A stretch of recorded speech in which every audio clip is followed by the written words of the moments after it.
Hi, I'm Jessica Bolton, and this is the Daily Mirror's Jess Saying. I'm joined today with a special guest. It's Jeff Brazier. Hi, Jeff. Yes, really good. Yourself? I'm good, thank you. Very good, thank you. Thank you for joining us.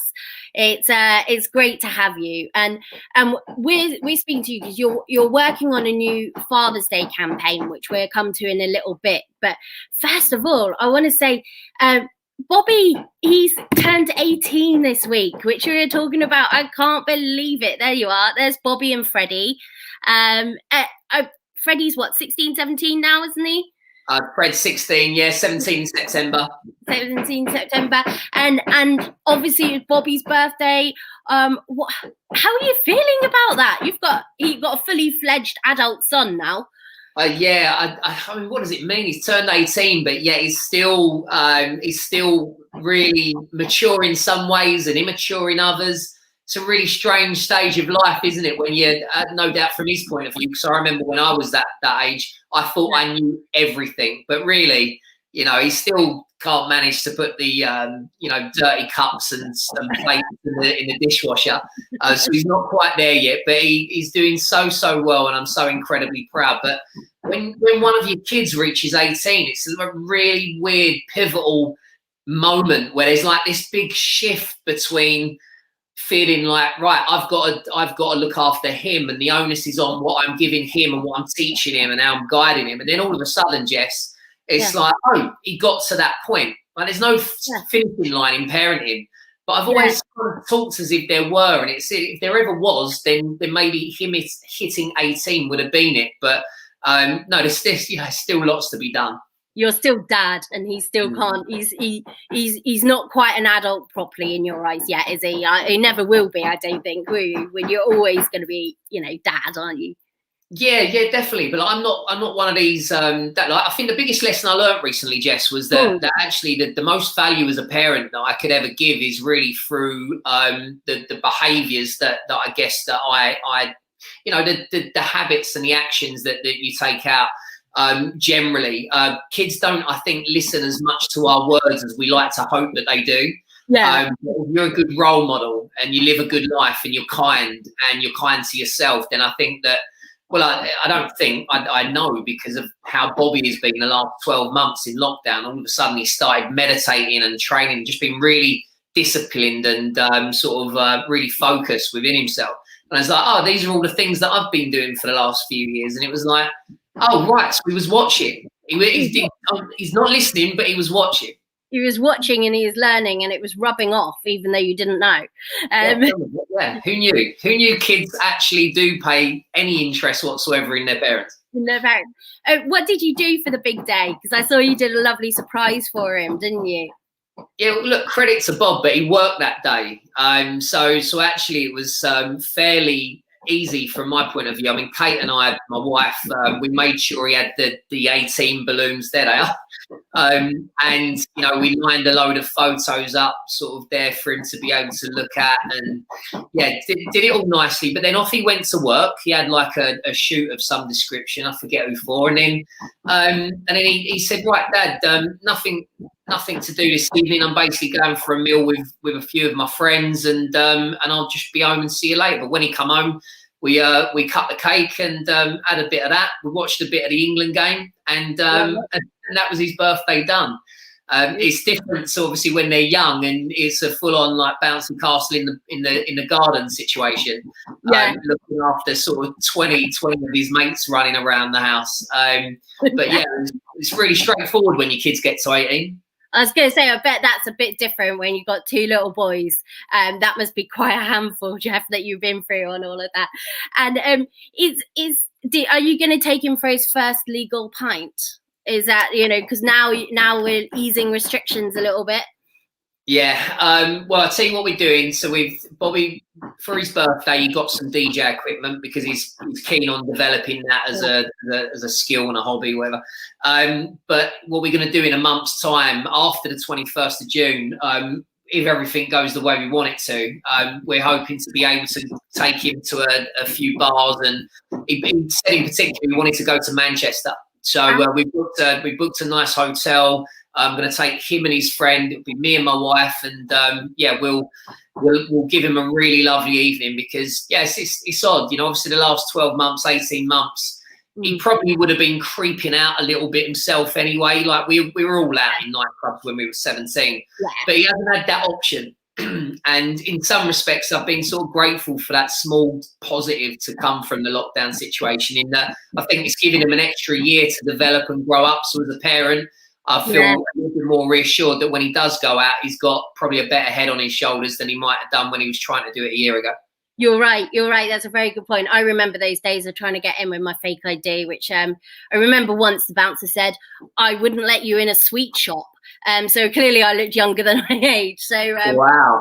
Yeah, that wasn't it. I remember getting into a nightclub. It's Fifth Avenue in Ilford, and I remember getting in there for the first time and literally like jumping up and celebrating like I just scored a goal in the World Cup final, because it was like being in a sweet shop, wasn't it? There's so many girls in here, and there's all my mates, and I love this tune, I love that one, and you got to dance. It was just the most magical moments. But I just feel like it's different for Bobby's generation. You know, I don't think, firstly, I wouldn't have said that they dance as much. There's a little bit more kind of like, right, I'm going to video this, as opposed to playing a part in it. And I don't envy them for that. Well, so I'm so pleased that I grew up when I grew up, to be honest. But for them, it's a little bit more about, right, let's make sure I get this picture. And Bobby, not all kids, I'm not generalising everyone, because I think Bob's the sort of kid that wants to be on the dance floor, right? I'm guessing he probably will be, but yeah, you know, just I think that they'll have to do it slightly differently. It's a different sort of emphasis nowadays, isn't it? And we got a question here from Abby Dickens, and it's just about to ask about this with are you proud of his modelling career, because he's doing so well? As people out there watching out, Bobby is doing a lot of modelling already, and he's already walked for Dolce & Gabbana on the catwalk there, which is, I mean, fantastic. That was when he was, 17? So, I mean, how proud are you, Jeff, of this? By the way, it's still really surreal, because these are the things that when you bring kids into the world, you kind of just want them to be happy, and you wonder, you know, what will their future look like, and what kind of things will they do and be into. And, you know, Bobby is the kid, by the way, that wouldn't really let me take a picture of him for the last 5-6 years. Really? Slightly self-conscious, you know, not entirely confident within himself. And then all of a sudden he blossoms, you know, which I guess, you know, happens to lots of kids, and all our kids are beautiful in the parents' eyes, aren't they? But I mean, just for the fact that he's doing something that he enjoys, and he really does enjoy it, by the way. Like, I think he loves the pampering. I think he loves his fashion. He loves his clothes anyway. And he also loves the social element. Like, it's the fact that he gets to go on a shoot, and there's like 5 or 6 people that he can engage with. And I love that. That's the thing I'm most proud about, is that socially, you know, we all worried about this generation. Like, they've been glued to their devices for the last 10 years or so. Are they going to be able to look someone in the eye and actually kind of shake their hand and say, "Oh, I'm Bob, how are you?" and show an interest in people? But it turns out, you know, maybe we worried more than we needed to. It's unlike parents, isn't it, to worry? But look, wherever he goes, he's so interested in people, and I love that trait, because he'll learn and he'll grow as a result of kind of picking up a little bit from that person, a little bit from that person, and yeah, it goes beyond pride. Like, I would have been happy with him finding anything that he was interested in, but the fact that it's something, do you know what, there's another element to it, and I'm really giving Abby a sort of solid answer here, but I like the fact that he's doing something that means that he is earning and being given the right to have his own name without necessarily being mentioned because of who, you know, one or both of his parents were. That was something I've talked about with him for years and years, and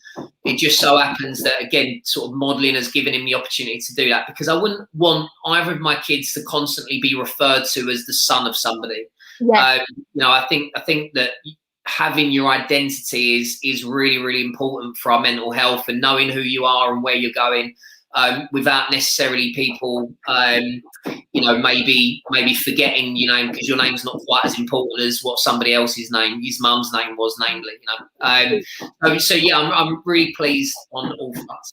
And that he gets to be his own person. And there was a lovely message there from Julie, I believe, who says, you've done such a great job in bringing them up. And I think that is one of the nice things. I mean, his mum, Jade, I mean, we all, a lot of people watching here, we sort of grew up watching her and watching you, and the sort of love story there between you and her journey on, from being beloved on Big Brother to, sort of awful what happened later. And I don't think there's a person here that doesn't still get upset when you think about how young she was and leaving the boys. I mean, it's what really sort of tugs on everybody, to see that and to think of that. Do you think she, I mean, I'm sure she would have been, do you think she would have been really proud and emotional about Bobby turning 18 and hitting that milestone and how he's turned out? Yeah, well, again, Bobby would have exceeded all expectations, as Freddie has as well. I know Bobby's turned 18, but Freddie as well, in that, again, Jade would have just wanted them to be healthy and happy, and they are, but they're also sort of making steps in directions now which are really exciting for them. Therefore, it would be really exciting for both of us. But she'd be very proud. You can imagine she'd be very vocal as well about how proud she was. And it is sad. It's sad to talk about. It's not a conversation to avoid, but it's sad that they were denied the right to have a mum and a dad that were very proud and very vocal and very much behind them and supportive of them. So it's devastating really that they've not been able to enjoy that privilege, because I think you never compare mums, by the way, and the influence and effect they would have on the child's life. But Jade was a particular type of person because of her upbringing. I think that being a good mum mattered more to her than it would your average. Yeah. And so for her to, again, what saddens me the most is there's times when I'll see either of them do something good, and it might be that, it might have been when Bobby went to Milan Fashion Week and did what he did, or it might be when Freddie comes home saying, I've done an exam and I felt I did really well and I really tried hard. And any of those accomplishments, like, I get that initial feeling of like, this is amazing, well done, feel really good. And then it's always followed. It's always followed by that tinge of sadness and remorse that Jade didn't get to experience those lifts that the parenthood seems to constantly sort of provide me. There's almost like a guilt there as well. I hate that picture. Oh, sorry. Why do you hate? That's a lovely picture. What? It is like I don't know. When I remember getting dressed that day. Obviously, either it was in the dark or whatever. But anyway, a long time ago. But as I was saying, there's almost like a guilt, a survivor's guilt, which is an actual thing. It's like not what gives me the right to be here enjoying these moments, because that wasn't the case. But just I wish she was it. She deserved it. She went through so much in life. She turned it round. She then obviously got ill. But she deserved to be sitting here right now, looking at what she created, and obviously what she played a massive part in. In developing and loving and cherishing and making feel loved, and making these children feel special and cared for. They all deserve for their mum to still be here right now. So that is incredibly sad. It will always be sad, and we have to accept that it's okay that it's sad.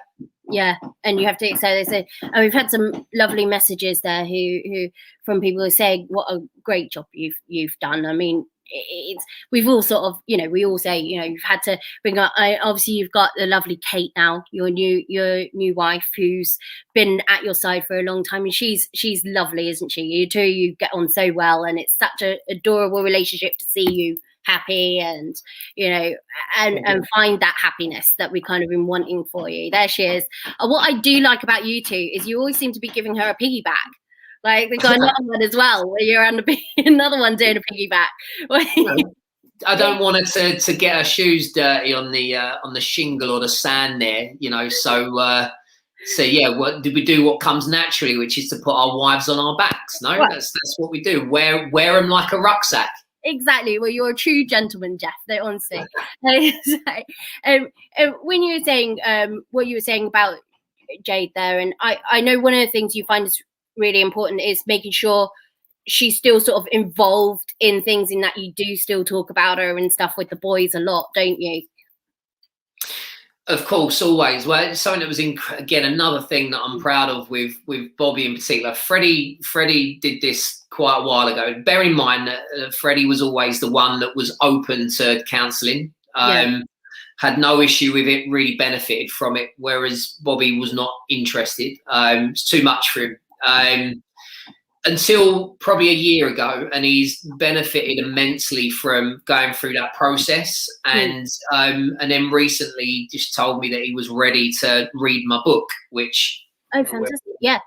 But if for anyone listening that doesn't know, but 4 odd years ago, I wrote the Grief Survival Guide, which was just an insight into all of the clients, bereaved clients that I'd coached, who had obviously allowed me to be a part of their grief and their development. And as a result, I learned a lot about the subject. No one's ever an expert in grief, nor would probably want to be, but it was less about our experience. Maybe 5% of it was about us. I was very keen to let everybody know what mistakes that I'd made in grief and in loss and on that journey with the boys. Because I think that's where we learn, isn't it? And I've made many, and probably still have many to come, I'm sure. But anyway, Bobby turned around and just said, "I'm ready to read your book," or actually he said, "I'm reading it," and and he thanked me for writing it, and because he's very into his gratitude, and it was very, you know, I wrote it actually for the boys, hoping that they would read it, because I knew it would help, and obviously, you know, kids didn't, in the early days, this is common for kids who have suffered a loss of one of their parents, is that they would probably, you would be the last person that they would open up to, because they didn't want to upset me, not in a cross way, but in an emotional way, because they realised that if you're good, they're good, and if you're not, then what happens to them? So, you know, so Freddie was obviously, he had that outlet, whereas Bobby didn't. So it's a real relief for me to hear him say that he's actually ready to start talking about his loss, and I know that's a major step for him. And again, it's just a sign that he's developing, and he's I know for all people, it doesn't matter what age you are, Jess, if you've lost someone and you're not talking about it, then that's carrying a lot. You know, you'd be forgiven for not wanting to. Why would anybody want to name it? You know, it's the most undesirable truth that we could probably ever own, let alone accept. But I just know from my work with other people and my own sort of journey through my own grief that it's a really important step. So, you know, when as a parent you hear your child say that, it's like music to your ears, really, not because you're like, oh, this is exciting. My son wants to talk about his loss and his emotional pain, but you know, we relate it to Prince Harry at the moment, I think, because I always sort of link the two. Whilst my children are far from royal, I don't talk like they're royal a lot of the time. I'm really pleased personally for Harry. A lot of people are really upset with him at the moment, and I don't personally get it, but maybe because I am that attached to 2 children that are bereaved, I know how hard it is and how hard it would have been for those 2 as well. So I absolutely I welcome it with Harry. I welcome it with Bob, either of my kids. I think the more that they're talking, the more that they're encouraged to talk, the better. Better out than in. Always the case with grief as well as other things. I think he said so. And Tracy Evans here is saying, losing your mum so hard. Her mum's been gone 5 years today, and it's heartbreaking. That's sad to hear, Tracy. So, Yeah, sorry for your loss, Tracy, but thank you for sharing that. Yeah, because I think that's one main thing. People are scared to talk about it and scared to talk about these things. And that is one of those, for anyone watching that doesn't know, like, you trained in how to help people, haven't you, since, you're NLP, isn't it? Yeah, so qualified life coach. I followed it up a few years later with NLP as well, which is a really helpful set of tools that can be applied to not just helping clients, but obviously being a better parent as well, a better person generally. But yeah, so most of my clients that came coincidentally, or probably not coincidentally, were bereaved, because I think that they just trusted that I knew a little bit about the subject, and therefore they were comfortable enough to sit across the table to me and offer what it was that they were feeling and going through, which was a privilege for me. Yeah. And Wendy McQuaid here said that she lost her mum in 2018 when she's 67, a big hole in her heart. I mean, Wendy, that's terribly young, so so sorry for you as well. It doesn't matter what age you are, like you said. It's a horrible thing to have to go through, and like you said about Wills and Harry, I mean, they weren't much different in age from Bobby and Freddie. They were a bit older, but not much. And with all the stuff that's come out recently with the Princess Diana interview and the BBC, do you think that's really hard for them to go through now? Like, how do you think they cope with that so many years later? People, it's still going to be raw for them, even if it has been 20 years, Well, look, anyone to think that it isn't completely raw or enormously painful is almost like cold-hearted, to be honest. Maybe you haven't experienced loss. Maybe people, are still lucky enough to have their grandparents, their parents. So it might be easier for them to look at it and think, come on, it's been years now. As anyone who's bereaved watching this will know, it doesn't matter how long it is. When it comes to such pain and trauma, it really doesn't matter about the time. Like, almost time is irrelevant. Time is not a healer. We're the healer. And I can guarantee that because of not being able to talk about it in the way that normal people, this is where we start feeling sorry for the privilege of royalty. Yeah. I personally do. I feel sorry that they didn't maybe have access to the help that they might have benefited from at the time. I'm not assuming that. I've read that it wasn't necessarily there, and we know that Charles has said about our.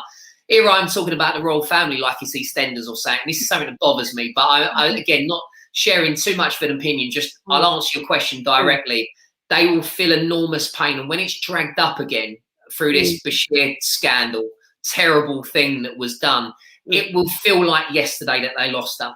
So I have every empathy and compassion for both of those boys, regardless of what privileges they've got, regardless of what they've done in order to escape things that they feel are very difficult for them and bad for their mental health or their wife's mental health. Let them make that choice. Let them do what they've got to do. They'll solve it as a family without the whole world and the media jumping on it as a bandwagon. These are bereaved kids as much as they're adults now, and we have to, and still should be human enough to show some compassion for the fact that this would be very difficult for them at the moment. Yeah, I agree totally. It's going to be so hard, and it doesn't matter how much money you have, you still have the right to have your own feelings and to feel however you want to about something. And it doesn't matter how much money you have if you're going through something as traumatic as that. It affects everybody. So there was a lovely message there saying about what an inspiration you have been with the way you cope with everything and the way you talk about everything. So that's fantastic. People are saying that. And now, I mean, your career is that you started way back on Shipwrecked. And I think we got a lovely picture of you here way back then. Is it sort of a pinch yourself when you think, look at yourself there when you're back there? Because I saw that you were a bit jealous that you couldn't be on the new Shipwrecked, weren't you? I saw you were joking about. Yeah, it was just the most beautiful experience. I still to this day would say it's the most perfect time of my life, just being there, living in a really simple, straightforward existence. If you like, it's a beautiful island in the middle of the South Pacific, just 6 hours south of Suva in Fiji. And It's actually a 5-star resort now, so I'm saving to go there for like my 50th or something. It's really, really expensive, but they've made the island into a 5-star resort, and it's kept all of its like natural charm. But I've got to go there. I've absolutely got to go and relive that. But yeah, it was a great experience. I learned a lot about myself. I learned a lot about people, about the world, and I think it's experiences like that. And I'm living in Finland and Sweden when I was young because of football, that kind of set you up and give you a bit of a platform, I think, to maybe do a decent job of your 20s. But by the way, I didn't get to reference that. Anyone who's sending a comment about like how well I've done and that I'm a good dad, I'm really grateful for all of those. I'm always really aware of the mistakes that I've made and how I can do more and how I can improve. But that's, I think, the way I've just sort of always been driven like that. But I think there are times when I look back, my wedding was one of them, when the boys made their speeches, where I afforded myself my first pat on the back. But I don't like to leave even the slightest of gaps for complacency, because I just feel like job's not done yet, and I don't know whether the job will ever be done. But as I said at the start of it, Jess, like there's an element of relief about the fact that I got 1 to 18 in one piece, and actually not just in one piece, but is in a good place. So now I've just got to get the other one there, and then we'll, I guess, see what's going on then. Because they're both absolutely thriving, aren't they? I mean, Freddie's also potentially going down the modelling route, I believe. Is that right? Or is there anything else you think he might be going into? Because obviously your footballing skills, you were a pro footballer, in case anyone out there, doesn't remember that from before, you're sort of shipwrecked and everything. I really remember, Jess, because it was only Leyton Orient. It was, I say only Leyton, that's disrespectful to Leyton Orient fans. It's... Why are you cooling yourself down, Jeff? That was amazing. No. I'm very proud that I got as far as I did, but I'm also still, again, even 20 years sort of beyond that, I'm still gutted that I didn't get further. But, there's all kinds of reasons for that. And I don't like to be one of these people that's got their excuse about injury or, whatever else sort of lined up and ready. But it's probably why I work in football now. I work for BT Sport.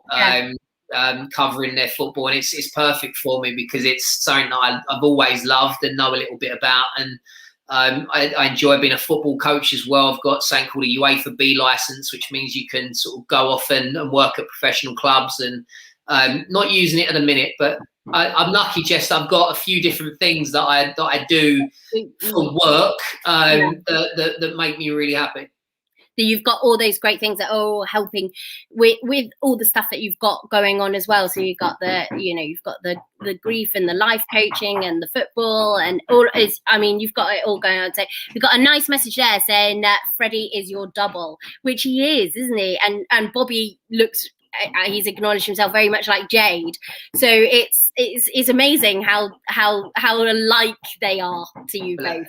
As long as they got their mum's traits, because she had beautiful features, those lips, and so they've both got a lot of their mum in them, and thank God for that, because that's probably why they're doing a bit of modelling. Like Fred's also, he did his first editorial shoot 2 weeks ago. I thought, okay, actually probably longer than that, and apparently it comes out really soon. So it's different. It's different for Bob in that with Bob, I would have said that it was always, not always, but it's always likely that where there might be the option of doing a bit of that forever to whatever extent.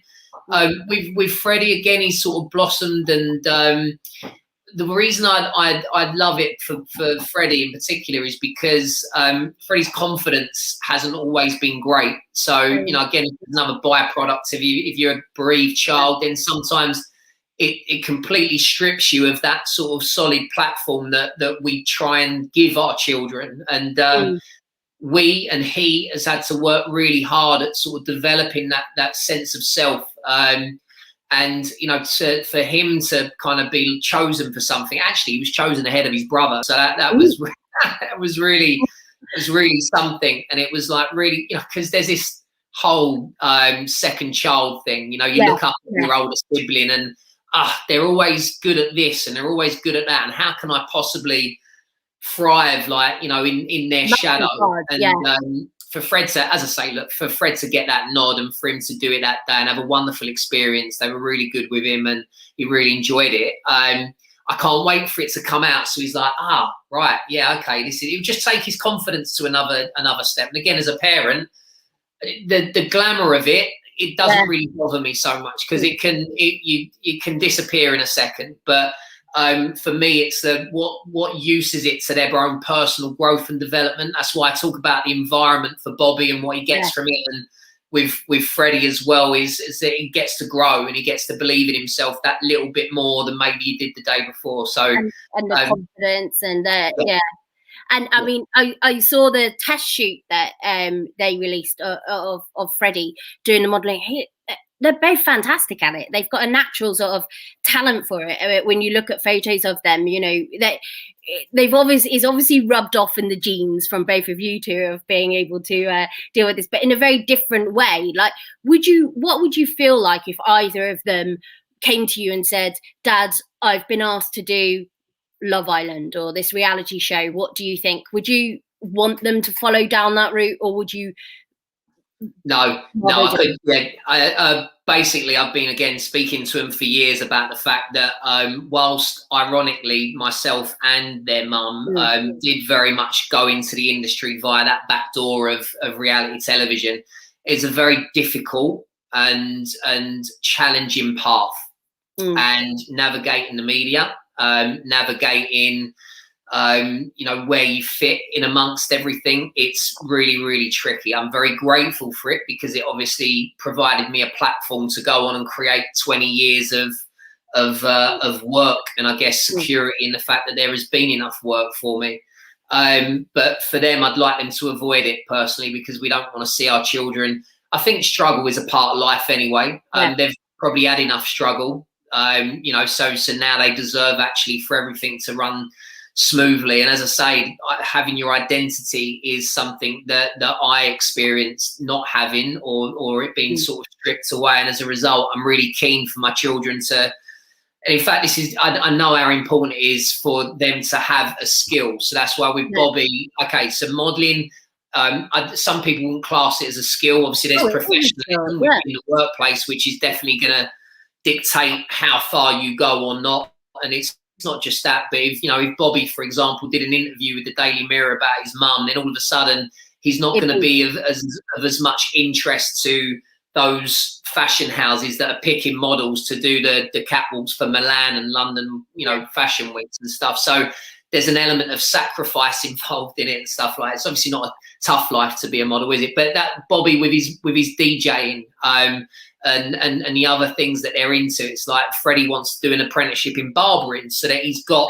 a skill, so that he's got, like I've always called my coaching qualification, it's my black taxi. So I've got friends who are black cabbies who can go out and earn £1 note whenever they want.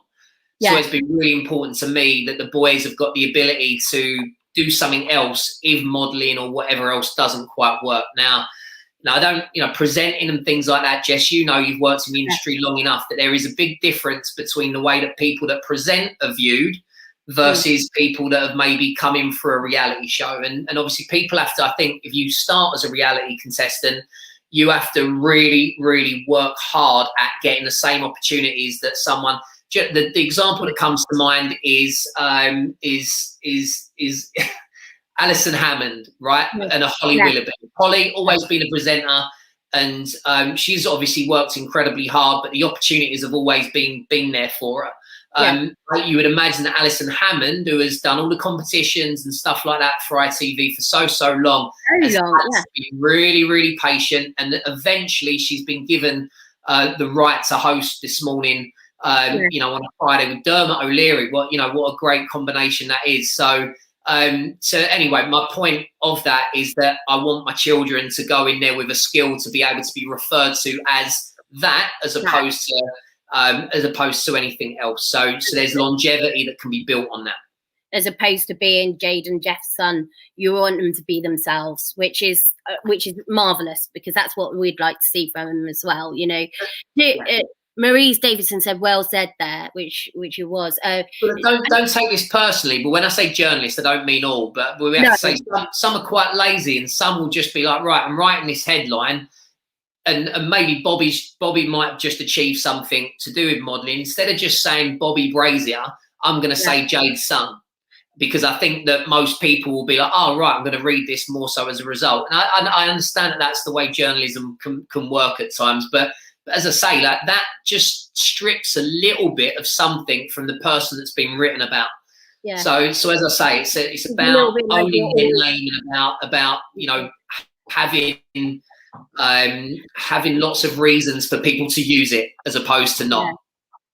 And to be honest, it's not just sort of journalism, it's just people in general talking about them. If you get referred to by the public and referred to in that way, you're living under someone else's shadow, which is not fair, however much you like them, you know, and however much you care for them. And it's have the boys ever watched the old Big Brother and the old Shipwrecked with you? Well, again, watching things with their mum in, I think, is something that we're probably going to start doing soon because of where Bobby's now arrived at.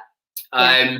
Watching me in Shipwrecked, I mean, that feels like so long ago that you'll be lucky to get it on anything other than VHS. I think there is some bits on YouTube, to be fair. I'm going to put them out for you so that you can. You just don't want to show them, do you? Yeah. I remember. Kate showing them something, being like, listen to your dad and what he sounds like, because I was very Essexy back then. That's where I'm from. But yeah, they were laughing at me because of that. Oh, bless. That's a bit mean. That is very mean. Have you taught them about East Anglia though? Because that was the famous moment in Big Brother, wasn't it? East Anglia. Everyone remembers that. That took me back. They're more than aware of all of their mum's best work. Now, obviously, you're doing a new campaign now with Card Factory about Father's Day, because obviously coming up in a couple of weeks, and you know, we've seen what a great father you are to the boys, and but this campaign is also about celebrating those people who are like dads, but they might not be an actual dad to you, but they kind of fit that role, and which is very important to kind of sort of think about everybody else as well in your life, and not, because it must be hard when it gets to Father's Day, if for stepdads or just those people who are outside the family who help. Why do you think it's so important? Well, I'll tell you why. I mean, we used to be so sort of stereotypical about things, and we would want to always pigeonhole, right? This day is for these people, and this day is for these people. But I'll be honest with you, it's not just dads that are bringing up kids. No. It's sometimes a stepdad. Sometimes it's a mum who's doing everything on their own. Sometimes it's a grandparent that has stepped in. Sometimes it's maybe a football coach. I remember some when I was young who I literally felt were like a father figure because of the kind of warm role model that they were. So I think the card industry is caught up in that instead of just putting on the shelves, Happy Father's Day, Dad, now it might be like, I think that you deserve recognition for the fact that you've stepped in maybe in the absence of and again, that might be for a bad, well, it's always going to be a bad reason if there's an absence, but it might be because of loss, it might be because of separation, it might just be because the person weren't interested. But then, up steps these wonderful people that deserve recognition. And so in order to recognise them, don't get me wrong, we can show that in the way that we speak to them, in the way that we value them and tell them how great we think they are. But the card industry needed to catch up as well, so that you can see something that's for Happy Father's Day, Grandad, or Happy Father's Day. So basically, I've teamed up with Card Factory. We've got this incredible range that go from, I think, 99p to £3. And basically, you'll see on there that selection that I think has always been missing. And what they're doing is doing a competition, Jeff, as well, where basically you can win £1,000 of Centre Parks vouchers, which would be fantastic for somebody around Father's Day, of course. But what they're calling it is they're either gonna, what they want is nominations for someone who's a super dad. So the conventional sense is Father's Day, so let's celebrate the dads that are really amazing, and there are millions of them out there.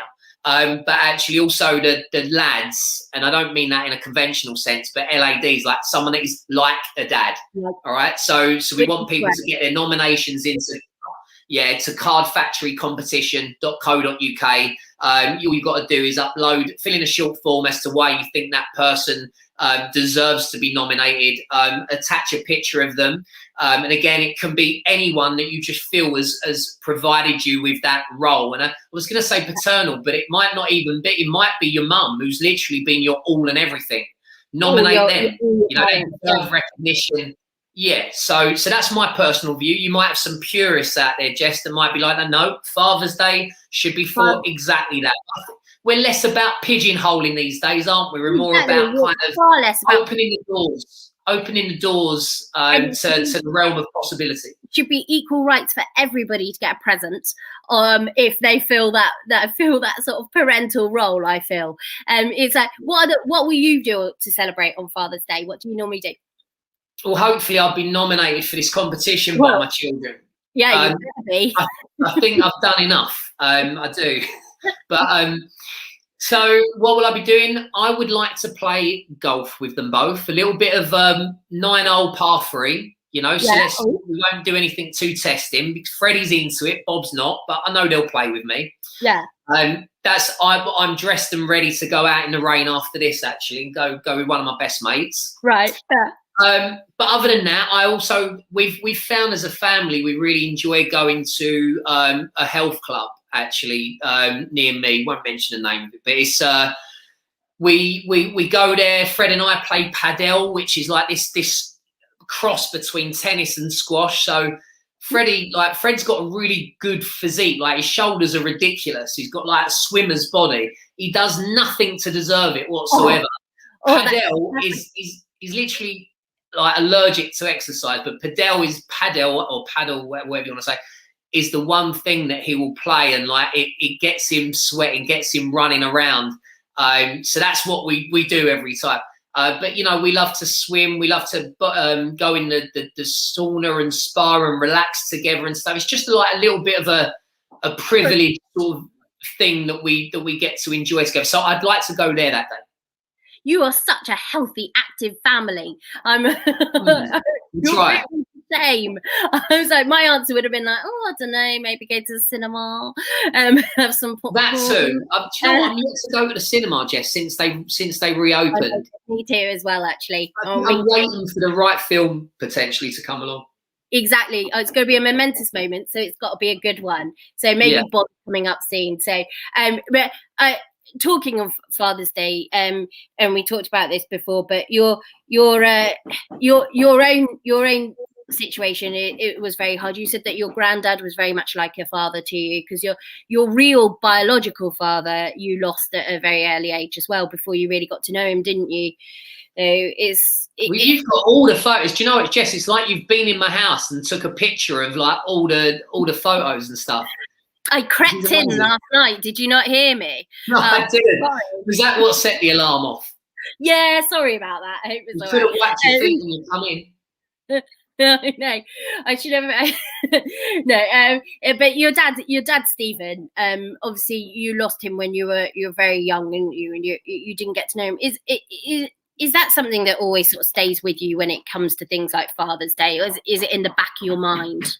So what I'll tell you what it feels like. It's really interesting because I didn't meet him. So when you say you lost your dad, I find it hard to kind of own that. But then what I did, in a respect, because as with most scenarios like that, there will come a day where all of a sudden maybe he might have felt ready to get in touch, and unfortunately he didn't get the benefit of that being a possibility, because he died on the Marsh and Espo Bell disaster in 1989. So I was 10 years old at the time. I just turned 10. And I obviously didn't have a clue. I still thought my stepdad was my real dad. So I'm really grateful to my stepdad, who for probably 7 years of my childhood he taught me some valuable lessons, and I have a good relationship with him now, because we've had the conversations around all the important issues around why wasn't I allowed to know that I maybe had a real dad? And obviously, I think that's quite common. That I think parents feel like they're doing it for the good of the child to maybe so that they're not upset. But look, I don't and really. Sometimes it's not. Yeah. I don't really dwell too much, Jess, on what could have been as such. Although I will say that there is a void where my biological father would have been, and it's odd because again I hadn't met him, so I'm not missing who he was or the memories that we made, but more the fact that from 13, which is when I met all of his family, which are obviously my family I'm very close to now. I would have had I'm 42 now, so like 30 odd years. 30, oh, my maths is terrible. I'm gonna just. So when I was 30, like literally 28 years of memories that myself and my dad would have made with one another, which you'd almost have forgotten that he wasn't there for the initial 13. So there's always going to be a void there with that one. But the positive that I can take is that I know that it informed the way that I was going to be a dad. Yeah. So the fact that the boys and I have done as well as we have in navigating through a really challenging, difficult situation, I think I've had that extra bit of rocket fuel about me because it's maybe meant more to me than your average. I want to make sure that they had lots of memories with their dad, lots of time with me, lots of things that they learnt from me, lots of things that we did together. Yeah, that's it's really obvious that would make you go an extra yard or two.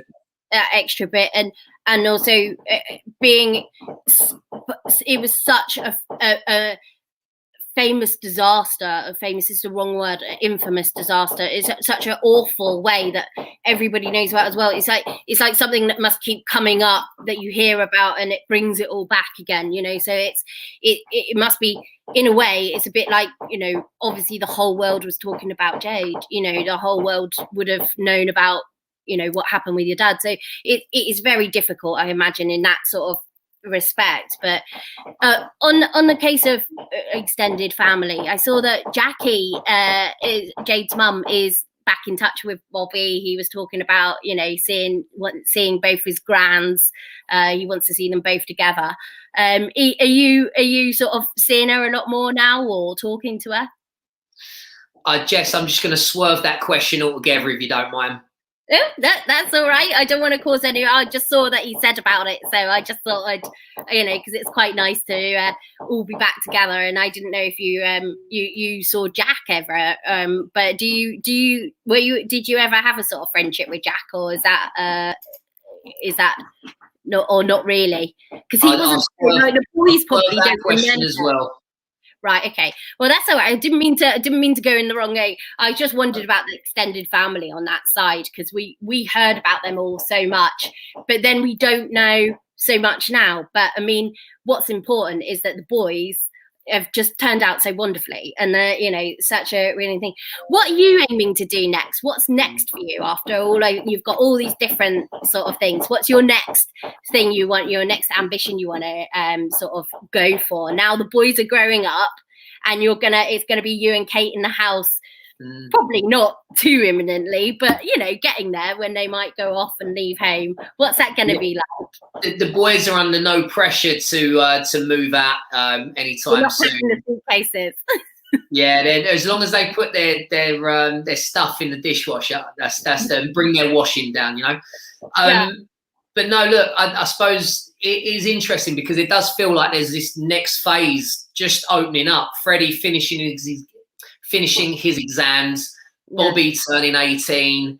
It won't be long before they're both driving, and the 2 cars on the driveway turn into 4. I'm gonna have to try and find some more driveway from somewhere. But it is. It's an exciting new phase of my life. Really, it's really odd. You get to a point, and again, I'm sure lots of parents, maybe if someone's older, are listening to this, they'll understand what I mean. I always used to hear about.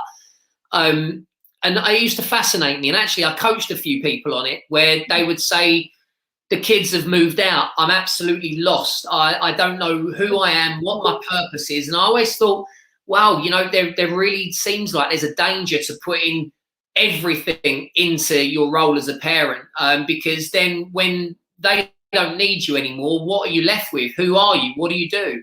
Yeah, And I think I've always sort of balanced that. I've always I had my work life involves a lot of things that I'm actually really passionate about. So I always thought that I trod that quite well, but still, the idea of them being at the stage they're at, like moving into their young adult life, is still a bit frightening. It's still a little bit like, oh, what do I do? I know what I'll do. I'll play unbelievable amounts of golf. I will garden in my little mini allotment that I've put in the garden. I will entertain friends in a way that I wouldn't have necessarily been able to do. But do you know what it feels like, Jess? Just bringing it to a wrap. Like, it feels like a reward.